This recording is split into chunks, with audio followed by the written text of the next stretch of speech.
Welcome to the spring safety meeting presented by Three Rivers Rowing Association. Very important that anyone, whether they be a rower or a sculler or even a coxswain, that is put themselves in a position of responsibility for themselves and for other individuals at this time of year, that they view this material. This time of year presents its own very unique and very dangerous conditions, and it's always important that we understand those before we put ourselves in a position of risk. One of the most important things to understand about safety is the safety zone matrix. The safety zone matrix is posted at both of the Washington's Landing and the Millville facilities. It is posted online as well at threeriversrowing.org. If you scroll down on the page and click on the link that says weather and water flow, you'll find that it's posted there as well. The safety zone matrix provides information for sweep boats, sculling boats, and paddlers as far as the restrictions that are placed on you about when you can go out onto the water.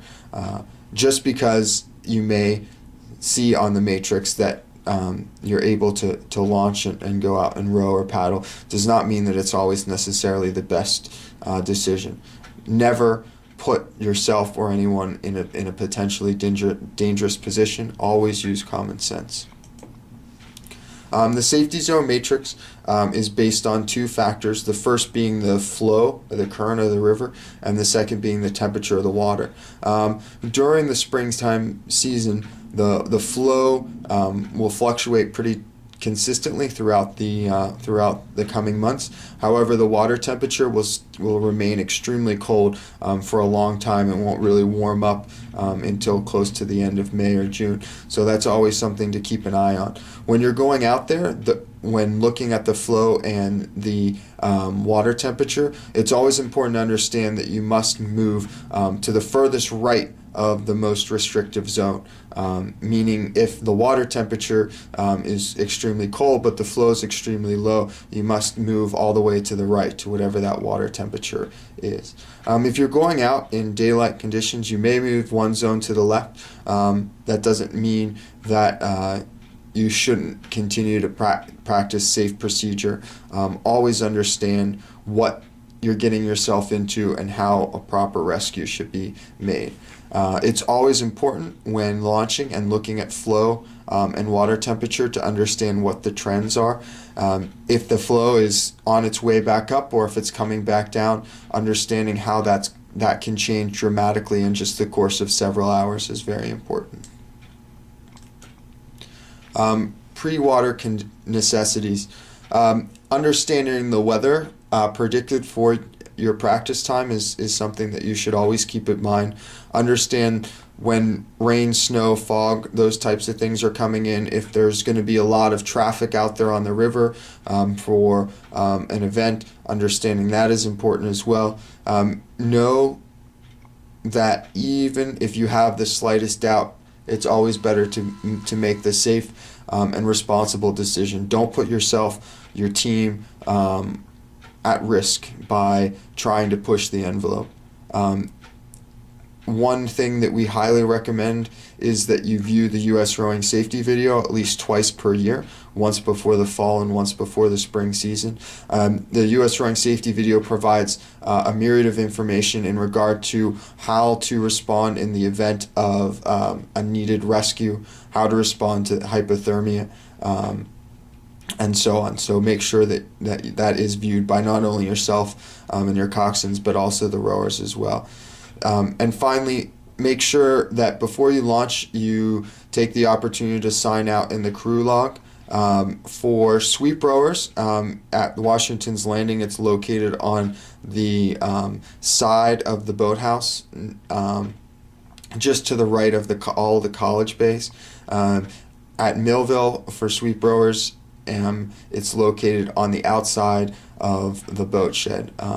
For single scullers at Washington's Landing, it's located just to your right-hand side of the singles bay, and at Millville, it's located just next to the sweep sign-out sheet. These crew sign-out logs just provide basic information: who you're going out with, who to contact in case of an emergency, what direction you're going, and what time you intend approximately to return. This allows us to kind of keep a general log of who's out there on the water, and if some emergency situation were to come up, we would know where to get them and how to locate them. On the water, make sure that your coxswain always has a PFD for themselves.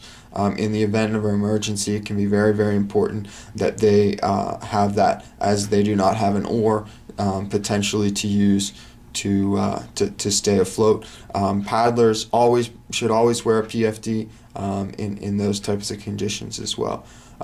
Lights. Make sure that your lights are visible.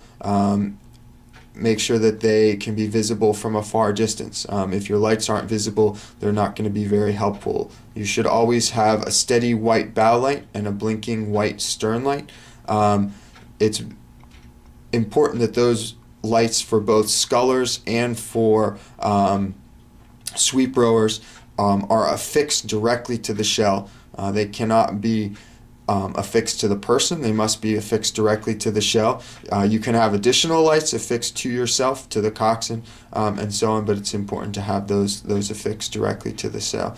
And finally, make sure that you carry just the essential tools that you need in case you need to fix something while you're out there. It's always better to be prepared. The coaches launch, make sure that not only your boats that are out there, but the coaches launch as well has lights to make sure that it's visible. They are a red port light, a green starboard light, and then a white stern light. These should be visible from a far distance so that pleasure boat traffic as well as other crews out on the water know where they are.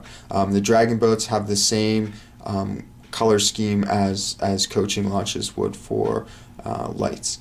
Safety items. You should always have plenty of PFDs, at least one PFD for each individual that your launch is responsible for.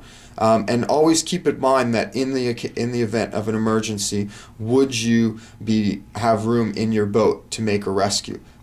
If you're responsible for 20 athletes, if something were to happen to all 20 of those athletes, would you be able to safely secure all 20 in those types of situations? Traffic pattern.